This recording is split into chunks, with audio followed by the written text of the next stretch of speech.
Assalamualaikum warahmatullahi wabarakatuh. Kepada para penonton di sana, jangan lupa subscribe channel YouTube rasmi kami, Ustaz Wadi Anwar Official, supaya anda tidak ketinggalan video-video dan ceramah-ceramah terkini saya. Semoga kita mendapat manfaat. Terima kasih. Jaga anak kamu elok-elok. Jangan jerkah dia. Jangan maki hamun dia. Ni Islam. Wa ma arsalnaka illa rahmatan lil alamin. Islam yang merupakan agama rahmat. Menunjukkan betapa agama Islam ni bukan agama nak menghukum semata-mata, tetapi ia adalah agama tarbiyah dan agama mendidik. Dia nak didik penganutnya untuk sedar dosa yang dilakukan. Dia nak didik penganutnya bahawa akhirat itulah kehidupan yang kekal selama-lamanya. Dia nak didik penganutnya Islam ini bukan untuk menghukum kamu dan terus jahat. Dia nak didik penganutnya bahawa Islam ini memberi ruang untuk kamu bertaubat dan berubah. Maka Nabi pun kata, ahsin ilaiha. Peliharalah anak kamu elok-elok. Bismillahirrahmanirrahim. Alhamdulillahilladzi ahyana ba'dama amatana wa ilaihin nusyur. Allahumma salli ala Sayyidina Muhammad wa ala ali Sayyidina Muhammad. Kama sallaita ala Sayyidina Ibrahim wa ala ali Sayyidina Ibrahim. Wa barik ala Sayyidina Muhammad wa ala ali Sayyidina Muhammad. Kama barakta ala Sayyidina Ibrahim wa ala ali Sayyidina Ibrahim. Fil alamin innaka Hamidum Majid. Pertama sekali, nawaitul i'tikaf di hadzal masjid sunnatan lillahi ta'ala. Belah sini kosong lagi, boleh 20 orang lagi muslimat. Depan sekali ni, belakang kosong lagi tu. Muslimat di depan sekali, di sebelah kanan saya ada 20 orang lagi boleh ni. Muslimin tak ada yang masuk dah, belah sini ramai lagi.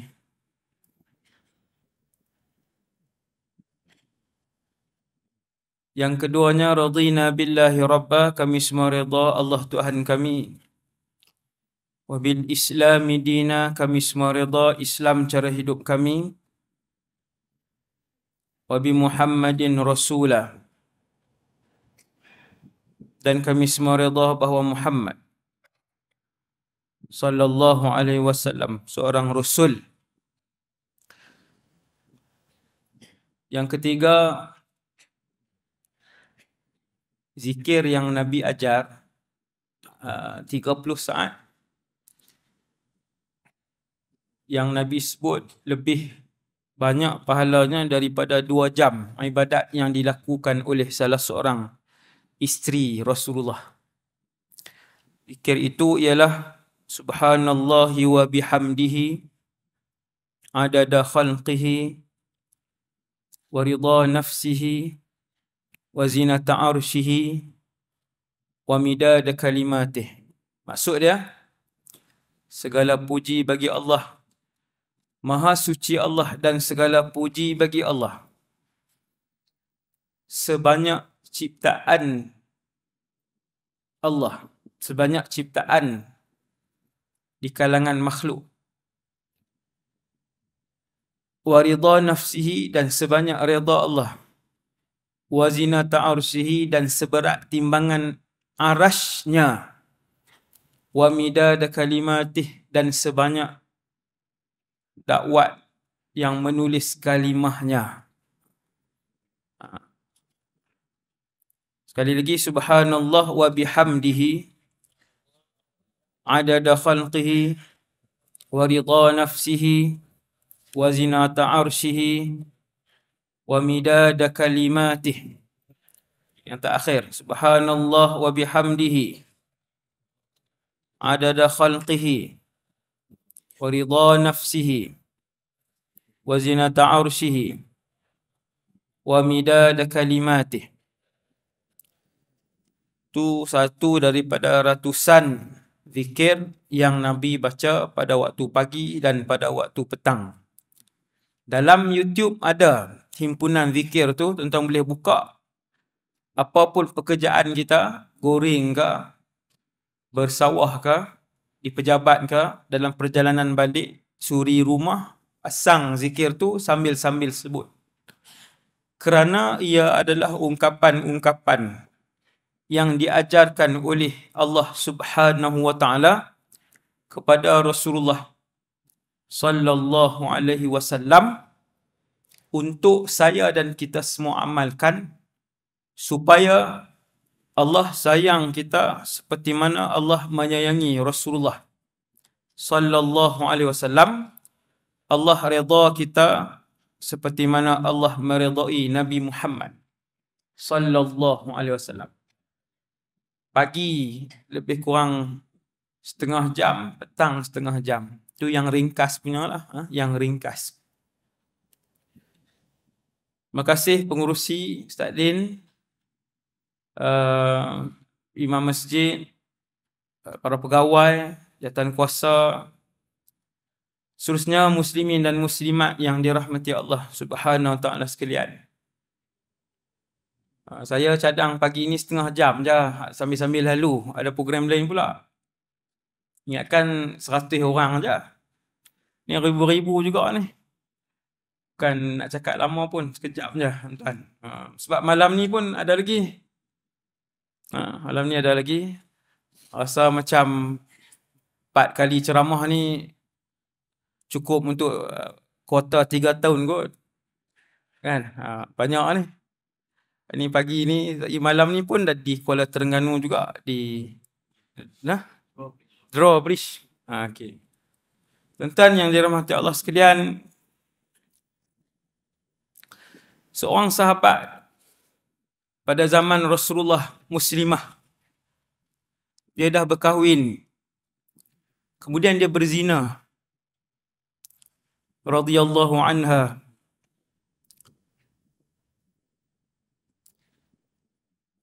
Zaman Nabi, waktu Nabi masih hidup. Tapi beza seorang yang dididik oleh Rasulullah dengan zaman kita ni sangat jauh. Dia apabila dia berkahwin kemudian dia berzina, maka hukumannya direjam sampai mati. Rejam ni dikorek lubang separas pinggang, kemudian dibaling batu sampai mati. Lalu wanita ini, sahabiah ini, apabila sudah mengandung anak zina itu, dia pergi berjumpa Rasulullah sallallahu alaihi wasallam. Apabila seseorang dikenakan hukuman hudud di dunia, maka dia akan diampunkan oleh Allah SWT di akhirat di atas dosa itu. Walaupun wanita ini dia tahu hukuman dia ialah mati dan bukan pancung. Kalau pancung okey lagi. Sebab dia bukan mati sikit-sikit, dia pancung sekali je. Tuan-tuan boleh tengok di Saudi ada hukuman pancung. Ada dalam rakaman, ada sampai hari ni masih ada. Siapa yang berani bolehlah buka tengok. Pancung. Wanita ini dia tahu bahawa hukumannya ialah dibaling batu sehingga mati. Perlahan-lahan. Tapi dia pergi jumpa Nabi, dia kata, "Ya Rasulullah, wahai pesuruh Allah, asabtu haddan fa'aqimhu alayya." Aku buat dosa sehingga wajib dijatuhkan hudud, maka jatuhkanlah hukuman itu ke atas aku, wahai pesuruh Allah. Nabi pun tanya, apakah yang di dalam kandungan kamu ini dari zina? Maksudnya Nabi tanya tu, yang dalam perut ni hasil zina ke? Dia kata ya. Maka Nabi pun bagi tahu, panggil waris kamu. Lalu dipanggil waris wanita tadi, waris pun mai. Siapa? Wallahu alam, ayah ke begitulah. Nabi pun kata, ahsin ilaiha. Nabi kata, jaga anak kamu elok-elok, sehingga dia melahirkan anaknya, cucu laki itulah. Nabi tak hina perempuan tu. Nabi tak tangkap gambar dia masuk dalam Facebook. Contohlah, Nabi tak tayang gambar dia, Nabi tak naik status, Nabi tak maki bapanya. Nabi kata, ahsin ilaiha. Jaga anak kamu elok-elok. Jangan jerkah dia. Jangan maki hamun dia. Bawa balik sehingga dia melahirkan anaknya. Ni Islam. Wa ma arsalnaka illa rahmatan lil alamin. Islam yang merupakan agama rahmat. Hebatlah kisah ni, satu kisah yang cukup hebat. Menunjukkan betapa agama Islam ni bukan agama nak menghukum semata-mata, tetapi ia adalah agama tarbiyah dan agama mendidik. Dia nak didik penganutnya untuk sedar dosa yang dilakukan. Dia nak didik penganutnya bahawa akhirat itulah kehidupan yang kekal selama-lamanya. Dia nak didik penganutnya Islam ini bukan untuk menghukum kamu dan terus jahat.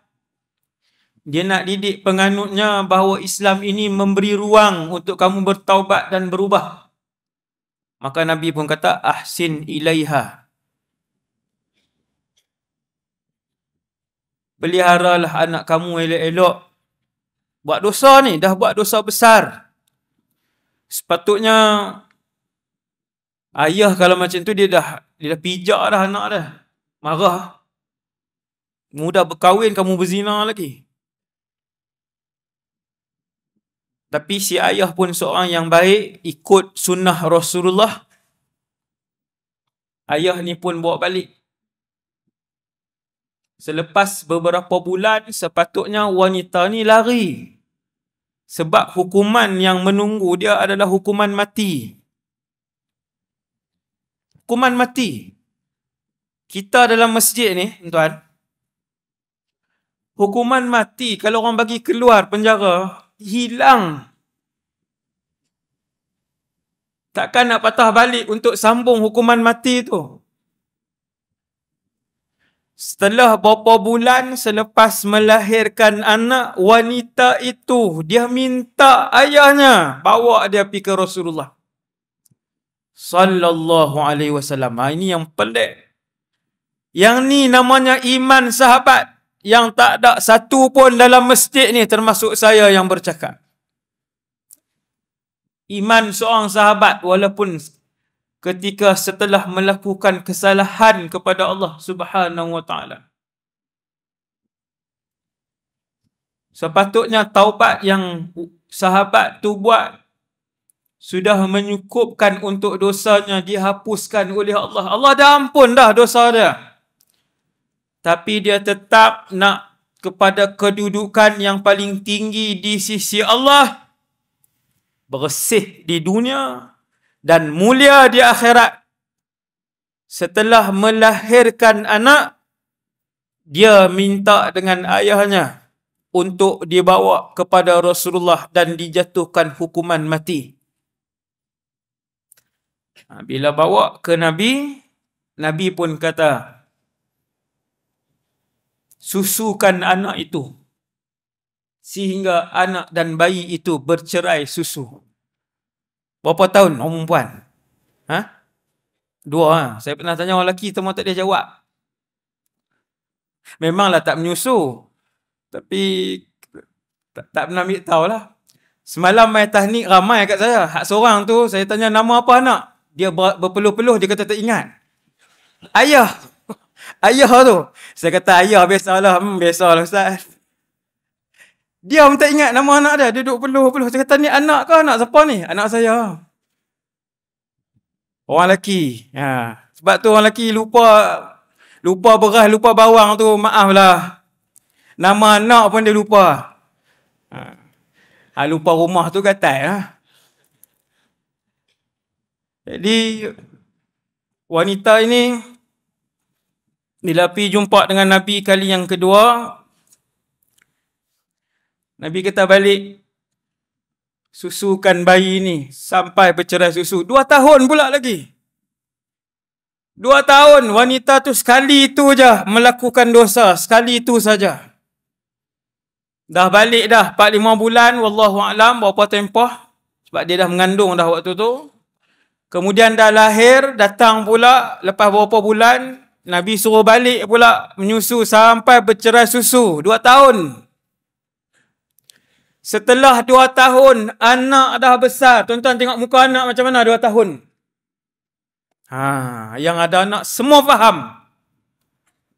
Anak duduk dengan kita sebulan, 2 bulan, 7 bulan, 9 bulan, 12 bulan. Masuk tahun kedua, setahun 2 bulan, setahun 3 bulan, setahun 10 bulan, 2 tahun. Masuk akal ke satu orang ibu nak tinggal anak 2 tahun? Yang dah boleh senyum, yang dah makan nasi, yang dah boleh panggil kita ummi, yang nak tinggal sebab nak kena bunuh. Takkan buat iman umat Nabi ni yang hidup akhir ini. Takkan buat. Takkan mampu, saya dan kita semua takkan mampu. Itu iman sahabiyah. Satu wanita yang hidup zaman Rasulullah. Ya, dia buat dosa besar, tapi lihat apa taubat yang dia persembahkan kepada Allah Subhanahu wa taala. Ajaib. Iman yang ajaib. Kita boleh bayang dah kalau dah ada anak ni, dah mandi dengan anak 2 tahun ni, dah boleh berjalan. Dia tinggalkan anak dia, jumpa Rasulullah, ya Rasulullah, aqim alayyal had. Jatuhkan hukuman ke atas aku. Sukarela.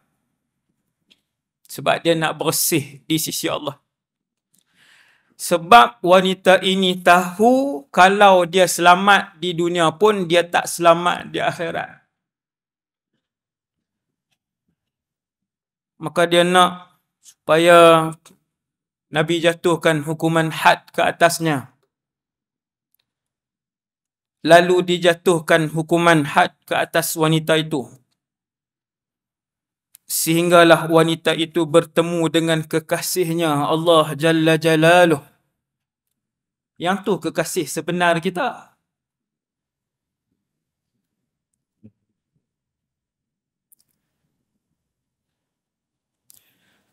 Untuk bertemu dengan kekasih sejatinya Allah Tabaraka wa Ta'ala. Dikenakan had, mati wanita tu. Lalu Nabi mengarahkan untuk dimandikan jenazah wanita itu. Dikafankan jenazah wanita itu. Disolatkan sendiri jenazah wanita itu oleh Rasulullah sallallahu alaihi wasallam. Sehingga Umar kata, ya Rasulullah, tusalli alaiha wa qad zanat. Kamu menyembahyangkan jenazah seorang wanita yang pernah berzina?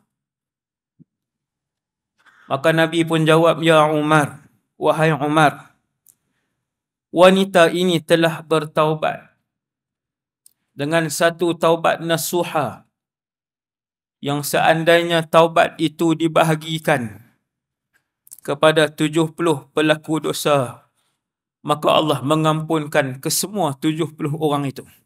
Power taubat dia. power taubat dia bukan untuk seorang, 70 pendosa besar yang lain. Jujurnya dia dengan Allah. Masakan tidak jujur, satu orang perempuan yang Nabi dah bagi balik berapa bulan, dia boleh datang pula ke Nabi sallallahu alaihi wasallam. Macam mana tidak jujur, satu orang perempuan yang dah balik berbulan-bulan, selepas bertahun datang pula ke Nabi untuk dihukumkan sehingga mati. Maka mendapat pengiktirafan Allah Subhanahu wa ta'ala dan mendapat pengiktirafan Rasulullah, job original daripada Allah, daripada Rasulullah, wanita ini mukminah, telah pun bertaubat, Allah dah terima, Nabi dah terima taubat dia. Wanita ni bolehlah jumpa dalam syurga, kan? Dalam syurga nanti samalah, lepas kita sarapan, ada yang pergi berjalan, ada yang pergi membeli belah, ada yang pergi mandi di tasik, ada yang kehidupan seharian dalam syurga. Ada pergi bersembang dengan Nabi Sulaiman, ada yang pergi bersembang dengan Abu Jahal, tak ada. Sebab syurga. Maka boleh kita nak pergi cari muslimah ini, nak tanya dia, tengok pengalaman dia. Sebab kesemuanya mereka di kalangan sahabat Rasulullah, ahli syurga insya-Allah taala.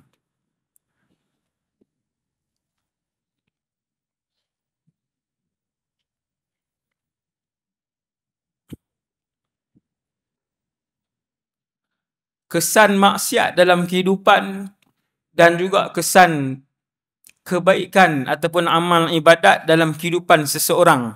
Sebab tu saya mula dengan tajuk tersebut, dengan tajuk Muslimah pada zaman Rasulullah sallallahu alaihi wasallam. Waktu Nabi Musa berguru dengan Khadir alaihi wassalam, Nabi Khadir alaihi wassalam, selepas membocorkan kapal ataupun perahu, selepas Nabi Khadir membunuh seorang kanak-kanak, kemudian sampai di satu kampung namanya Kampung Kedekut. Kampung tu bukanlah nama begitu, tapi waktu Nabi Musa dan Nabi Khadir sampai, minta sedikit makanan, nak minta sikit air, sikit bekalan. Sebab mereka berjalan jauh. Penduduk kampung tu sangat kedekut, tak bagi, semua tak bagi. Sehingga mereka sampai di sebuah rumah yang dindingnya dah nak terbalik. Kemudian bila sampai di kampung yang sombong kedekut tadi, mereka kedua Nabi ini nampak satu dinding rumah yang sudah nak terbalik. Nabi Khadir membaiki dinding rumah itu. Lalu ditegur oleh Nabi Musa, baiki buat apa? Dan dijawab oleh Khadir alaihi salam. Allah SWT menyebutkan kisah itu. Kata Allah dalam surah Kahfi yang tuan-tuan baca setiap minggu tu, ayat 82. A'udzu billahi minasyaitonir rajim. Wa ammal jidaru fakana li ghulamaini yatimaini fil Madinah. Dan adapun dinding yang sudah hendak roboh itu, ia adalah milik dua orang anak yatim dalam bandar itu. Wa kana tahtahu kanzul lahumā wa kana abūhumā ṣāliḥan. Ada harta yang disimpan di sebalik dinding itu. Dan ibu dan ayah kedua-dua anak yatim itu adalah orang soleh, orang baik, orang yang solat, orang yang suka bersedekah, orang yang bangun malam, orang yang banyak bacaan Qurannya. Contohlah, Walaupun batu tu belum Quran. Saya sebut contoh-contoh kebaikan. Maka Allah Subhanahu wa ta'ala menjaga mereka sebagai rahmat daripada Tuhan mereka di atas kebaikan ibu dan ayah dua anak yatim tadi. Maka kebaikan ibu dan ayah boleh mengalir dalam kehidupan anak, cucu dan cicit selepasnya. Ini antara kelebihan ibadat dan kebaikan yang kita lakukan. Tuan-tuan, kelebihan ibadat dan kebaikan yang kita lakukan, kebaikan itu boleh mengalir sebagai keberkatan dan diterjemahkan sebagai rahmat Allah dalam kehidupan anak kita, cucu kita, sehinggalah cicit kita. Seorang ulama tafsir kata, bila Allah sebut dulu mak dengan ayah mereka baik, iaitu mak dengan ayah mereka yang nombor 7 di atas. Bukan mak dengan ayah yang betul. Panggil apa atas? Moyang. Moyang Tok Ki atas. Bukan atuk dia atas lagi. Masih lagi si cicit yang bawah ini merasai rahmat dan keberkatan itu di dalam kehidupan mereka. Allah selamatkan dinding itu melalui Nabi Khadir sebab kebaikan yang dilakukan oleh moyang Tok Ki mereka. Maka tuan-tuan, kebaikan yang kita buat hari ini insya-Allah akan turun sebagai rahmat dan barakah, rahmat dan barakah untuk anak, cucu dan cicit kita. Buat kebaikan. Kalau satu orang dia mendapati dirinya senang untuk bersedekah, bersedekahlah. Semayang fardu okey, puasa Ramadan okey, Quran malas. Dia Quran dia malas sikit, puasa sunat tak ada. Habis Ramadan, tahun depan pula baru jumpa Ramadan. Duha pun tak ada. Dia benda sunat ni kurang, dia suka sedekah. Tumpukan sedekah. Tak apa. Ada orang sedekah, semayang sunat, apa semua ni dia malas, tapi dia suka dengan Quran. Ada. Allah buka pintu hatinya, kemesraan hatinya, kemanisan beribadatnya bila dia sentuh Quran. Dia tak boleh tinggal Quran. Mana pun dia pergi rumah anak-anak dia, Quran dia mesti bawa. Quran tu yang dia baca di rumah. Dia mesti bawa, dia mesti tak tinggal Quran. Tapi duit jangan minta kat opah. Oh, duit opah genggam. Dia suka dengan Quran. Quranlah insya-Allah menjadi ruang sebab untuk Allah merahmati dia, dia masuk syurga dan Allah rahmat anak cucu cicitnya melalui Quran. Dan ada orang dibukakan pintu hatinya melalui semua amal ibadah. Kalau bercakap tentang sedekah, dialah juara. Puasa sunat, dialah juara. Tolong orang tiap-tiap hari, muka dia di sana sini. Baca Quran, dialah di masjid tiap-tiap waktu. Allah buka pintu hatinya seperti Abu Bakar ibn Abi Quhafah radhiyallahu anhu as-Siddiq. Bila Nabi tanya siapa yang puasa sunat, Abu Bakar angkat tangan. Siapa yang sedekah, Abu Bakar angkat tangan. Siapa yang ziarah orang sakit hari ni, Abu Bakar angkat tangan. Bila Nabi tanya siapa yang solat jenazah hari ni, Abu Bakar angkat tangan. Nabi kata, wahai Abu Bakar, Allah buka semua pintu syurga untuk kamu. Masuklah mana-mana pintu yang kamu suka. Yang ni susahlah. Siapa yang dapat banyak pintu ni, syukurlah kepada Allah, jagalah. Sembahyang pun dia seronok, puasa sunat pun dia suka, semua baca Quran pun dia suka, sedekah pun dia suka, tolong orang pun dia suka, ziarah orang sakit pun dia suka. Tiap-tiap orang ditentukan oleh Allah Subhanahu wa taala melalui satu-satu pintu. pintu kebaikan. Adapun satu maksiat boleh menyebabkan seseorang itu berubah. Semua orang kena selalu ambil pengajaran bagaimana iblis yang dahulunya seorang makhluk yang baik rupa parasnya, iblis sebelum keluar syurga. Baik rupa parasnya, elok rupa parasnya, indah rupa parasnya, iblis. Dan apabila dia mengingkari satu arahan Allah, menjadi makhluk pertama yang melakukan dosa di langit. Allah ubah rupanya kepada sehodoh-hodoh makhluk. Lepas tu tuan-tuan, selepas itu Allah mengubah rupanya kepada sehodoh-hodoh makhluk dan Allah mengubah batinnya kepada seberat-berat dan sehitam-hitam keadaan. Zahir dan batin. Sebab berpunca daripada dosa tadi. Daripada dosa. Asalnya ahli syurga berubah kepada ahli neraka. Asal wajahnya indah berubah menjadi sehodoh-hodoh makhluk. Asal hatinya bersih bersinar, iblis. Wallahu a'lam berapa ratus ribu tahun dia beribadat. Wallahu a'lam, saya pun tak tahu. Saya teringin tahu, tuan-tuan, saya teringin tahu berapa juta tahun sudah iblis beribadat sebelum tu. Sebab dia makhluk awal. Wallahu a'lam. 1000 tahun kah, 10,000 tahun kah, 100,000 kah?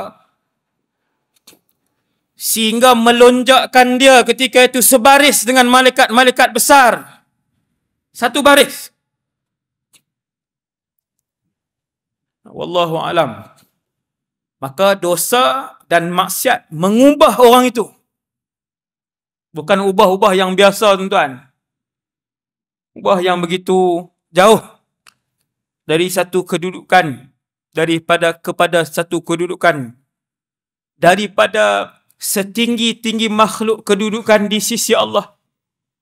Iblis kepada kedudukan yang paling hina, yang paling keji di kalangan semua makhluk yang pernah wujud di atas muka bumi Allah. Beza langit bumi dengan satu dan beberapa dosa yang dilakukan oleh iblis wal'iyahzubillah. Dan dengan dosa juga Allah SWT sebut banyak dalam Quran, antaranya surah Al-Ankabut ayat 40. Tuan-tuan bayangkan hari ini menara-menara tertinggi kita. Burj Khalifah yang hampir 1 kilometer. Kemudian sekarang ada menara kedua tertinggi dunia di Malaysia. Menara apa dia? Menara Merdeka. Menara Merdeka. Yang kedua, Allah sebut dalam Al-Quran, cuba lihat bagaimana kerajaan-kerajaan terdahulu yang lebih canggih daripada kalian. Allah tak sebut canggih. Allah sebut yang lebih kuat daripada kalian. Yang lebih hebat daripada kalian. Yang lebih ramai tenteranya daripada kalian. Yang lebih kaya daripada kalian. Dulu tuan, kerajaan-kerajaan dulu. Bukan kita yang paling kaya. Kesemua kerajaan-kerajaan dulu, ketika mana mereka mencabar kuasa Allah, ketika mana mereka meninggalkan arahan Allah, ketika mana mereka menghina pesuruh-pesuruh Allah, Allah Ta'ala kata, akhadhathu sayhatu, dengan satu pekikan hancur kerajaan itu. Sekali je dipekik oleh malaikat. Sekali saja yang kerajaan maju tu. Yang bangunan canggih-canggih dan sebagainya. Tuan-tuan ziarah negara luar, tengok bangunan-bangunan mereka yang bangunan lama, tuan-tuan.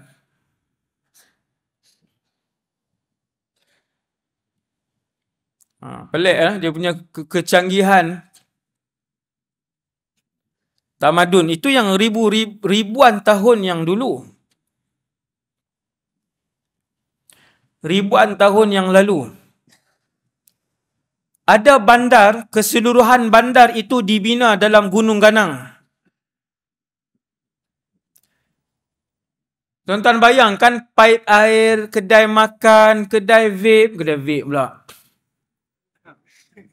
Tersilap pula. Kedai kopi, hospital, istana, rumah rakyat, klinik, JKR, semua di dalam gunung. Bandar itu dalam gunung. Saya dah pernah pergi salah satu tempat tu, saki-baki sikit je di Petra. Di Petra, Jordan. Sikit je, saki-baki dia tinggal. Ada pintu gerbang dia.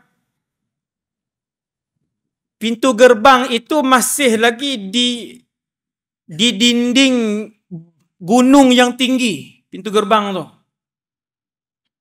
Pintu gerbang pada dinding yang tinggi yang merujuk lebih bukan zaman Rasulullah. Rasulullah dah 1400 tahun ni dan 3000 tahun yang lalu. Lebih cantik daripada masjid ni punya.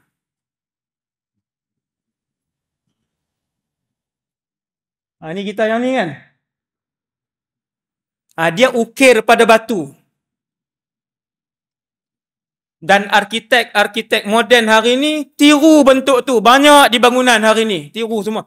Tuan-tuan tengok yang tiang-tiang Roman hari ni naik tu. Yang atas tu ada bunga tu. Semua tu daripada situ. 1000 tahun yang lalu. Itu saki-baki 0, berapa peratus. Kalau tuan-tuan tengok dengan mata, kita boleh tengok dengan mata kita 100% bandar daerah negeri itu dalam macam mana kita tengok. Allahu Akbar. Saya lalu satu tempat, saya tengok di dinding bangunan tu tinggi lebih kurang, bukan bangunan tu, ada satu binaan tu lebih kurang 2 meter. Macam satu saluran. Saya tanya yang bawa tu, saya tanya ni apa? Dia kata paip air. Dia kata paip air. Saya kata dalam paip air itu di pahat gunung itu, air tu jalan di dalam gunung tu. Dia kata ya. Kita yang moden ni pun tekanan air tak kuat lagi. Di setengah-setengah tempat. Yang moden dah ni. Yang moden dah. Dia paip air tu dalam gunung tu. Allahu Akbar. Saya termenung lama. Saya kata, subhanallah. Ni macam mana dia punya... Kedah sadarlah sini apa? Satu. Macam manalah dia punya pengurusan, dia punya teknologi satu dia. Air tu yang membekalkan air ke daerah dalam gunung itu. Dalam gunung, air tu berjalan dalam gunung, dia ada laluan dia. Saya tengok sebesar itu laluan dia. Masya Allah. Allah sebut dalam Quran di beberapa tempat, dahulu sebahagian kerajaan dahulu lebih kuat dari kamu, lebih banyak dari kamu, lebih kaya daripada kamu, dengan satu pekikan. Kerana dosa yang dilakukan oleh mereka, hancur keseluruhan tamadun itu.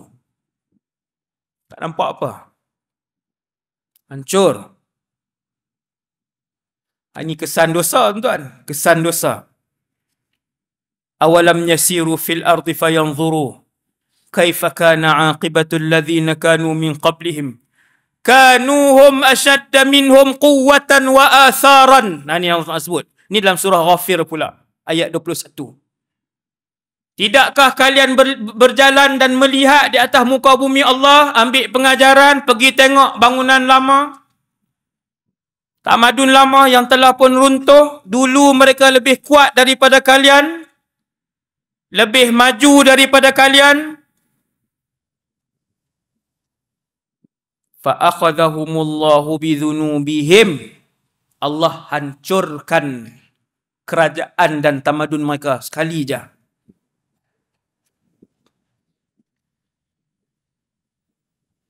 Piramid tu sampai hari ni, arkitek dan engineer hari ni tak boleh nak proses dia punya pembinaan dia tu. Macam mana dia susun, proses susun bata tu. Kren besar mana tuan-tuan? Dan bata-bata itu pula, bata-bata yang sebesar meja ni, tuan-tuan tengok ni, satu je. Subhanallah. Ketika umat Islam menawan satu bandar namanya Cyprus. Dalam bahasa Arab disebut Qobrus. Menawan bandar yang besar. Satu bandaraya yang besar yang maju, umat Islam tawan. Semua orang Islam seronok waktu tu.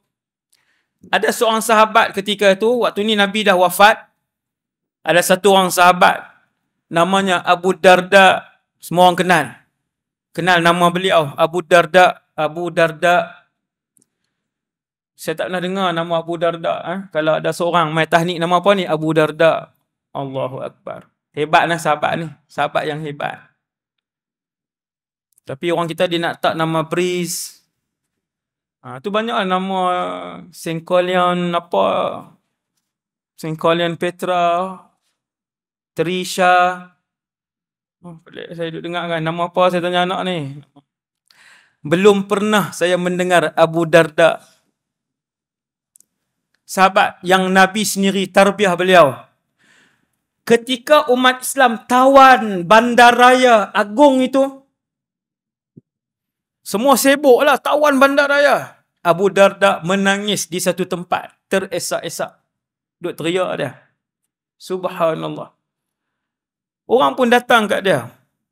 Orang kata, "Ma yubkika fi yaumin a'azzallahu fihi al-Islam wa ahlah." Wahai Abu Darda, semua orang sibuk dengan kemenangan, seronok. Sebab bandar ini bandar penting. Strategi, kaya bandar ini. Kamu boleh menangis, Abu Darda. Abu Darda kata, "Ya Jubair, membuatkan aku insaf apabila melihat betapa hinanya sesebuah masyarakat yang apabila mereka meninggalkan arahan Allah Subhanahu wa taala. Satu masyarakat ketika tersebar luas di kalangan mereka zina dan riba, maka nantikanlah hukuman Allah, bala Allah akan turun ke dalam masyarakat itu." Hati-hati. Sebab tu jiran, kena jaga jiran. Macam yang berlaku baru ni, ada jiran dia serbu masuk rumah jiran tu. Ramai-ramai lah jiran ni masuk serbu. Seorang anak kandung umur apa? 7 yang didera. Habis badan budak tu. Umur 7 tahun bukanlah kuat kudrat tubuh dia untuk lawan. Yang dera itu adalah ibu kandung pula. Bukan ibu angkat, bukan ibu tiri ke. Ibu kandung. Hari-hari orang dengar menangis. Hari-hari orang dengar menangis tak berhenti. Orang keluar, lepas 2 jam balik, menangis lagi budak tu. Duk kena lagi. Akhirnya jiran pakat 4-5 orang. Jiran berpakat 4-5 orang. Serbu masuk, tak kira. Kesian budak ni. Memang tuan-tuan, bila masuk dalam tu, memang budak tu didera. Habis tubuh dia. Subhanallah. Pelik hari ni. Manusia. Buatlah tuan-tuan. Apabila sahabat sebut, sahabat kata, jangan biarkan masyarakat setempat kalian berleluasa dengan riba dan zina. Kerana apabila turunnya sesuatu bala, maka bala tidak mengenal rumah orang baik dan rumah orang yang jahat. Bala tidak akan menapis pintu rumah orang baik dan pintu rumah orang jahat. Semua kena. 97 orang maksiat, ada 3 orang soleh. Semua kena juga. Termasuk rumah-rumah orang soleh itu. Sebab tu kena bangkit. Ta'muruna bil ma'ruf wa tanhauna 'anil munkar. Kena tengok kan. Ni tak kena apa. Tapi janganlah sampai hantar drone pula duk pergi ni. Jangan sampai melebih-lebih. Dan yang terakhir, untuk pagi ni.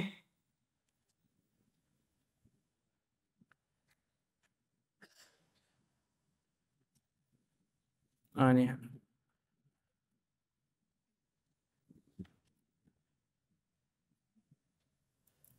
Akibat maksiat di akhirat.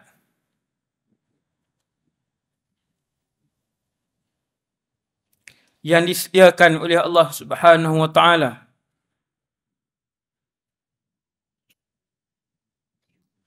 Yang paling besar sekali ialah apabila tidak langsung dipandang oleh Allah di padang mahsyar dan di hari akhirat. Yang ini paling besar sekali. Sabda Rasulullah sallallahu alaihi wasallam. 3 kumpulan. La yanzurullahu azza wa jalla ilaihim yawmal qiyamah. 3 kumpulan. Allah tak pandang dan Allah tak peduli hari kiamat. Tuan-tuan, selain Allah tak ada yang berkuasa di mahsyar kelak. Tidak ada yang berkuasa selain Allah. Apabila yang satu-satunya berkuasa itu tidak memandang dan tidak peduli dengan kamu, dengan siapa kamu nak minta. Sebab tu hadis ni yang diriwayatkan oleh Imam Ahmad dan Imam An-Nasa'i, Nabi kata yang pertama, al-aquli walidayh, yang menderhakai ibu dan ayahnya. Yang masih ada ruang, tebalkan muka, minta maaf dengan mak dan ayah. Ada orang dia tinggal, keluarga dia senyap macam tu je sampai hari ni. Ramai, belas tahun.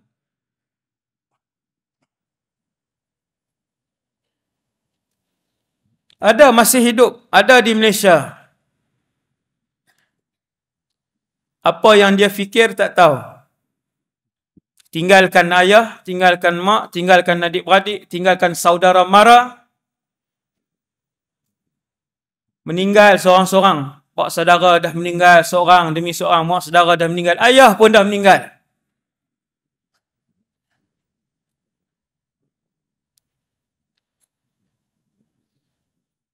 Al-aquli walidayh, tidak dipandang oleh Allah orang yang menderhakai kedua ibu dan ayahnya. Dan wanita yang seperti lelaki, ataupun lelaki yang seperti wanita. Yang kedua, wad-dayyuth, yang ketiga, dan betapa damainya dayyuth, betapa ramainya dayyuth pada zaman ini. Dayyuth, laki-laki yang tidak menegur maksiat yang dibuat oleh isteri dan anak-anaknya. Banyak ada dalam YouTube tu yang sendiri buat live, yang sendiri tayang tubuh badan anak dan isteri. Dan suami tu tahu anak isteri dia. Ad-dayyuth tidak juga dilihat, tidak dipandang oleh Allah Subhanahu wa taala.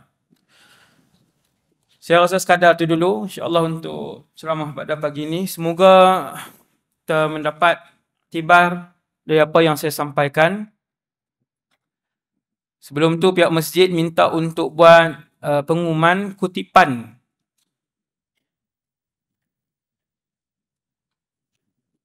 sumbangan pada hari ini yang akan disalurkan ke dalam tabung pembangunan dan penyelenggaraan Masjid At-Taqwa Durian Burung. Tuan-tuan juga boleh saksikan live mingguan saya melalui YouTube Ustaz Wadi Anwar Official. Hari Selasa 8 pagi saya baca kitab tiap-tiap Selasa dengan izin Allah. Kemudian hari Rabu 9 malam, hari Khamis pun 9 malam. Hari Khamis akhir zaman, kisah hidup akhir zaman 150 siri. Saya start daripada tanda kecil nombor 1 sampailah 150 siri, tapi semua sekejap-sekejap ya, 10 minit, 15 minit. Hari Selasa pukul 8 pagi, hari Rabu 9 malam, hari Khamis pun 9 malam. Semoga saya dan kita semua ikhlas, kita mendapat rahmat daripada Allah SWT. Terima kasih pada pengurusan masjid yang menyusun ceramah pada pagi ini. Sallallahu ala sayyidina Muhammad wa ala alihi wasallam. Assalamualaikum warahmatullahi wabarakatuh. Tahniah.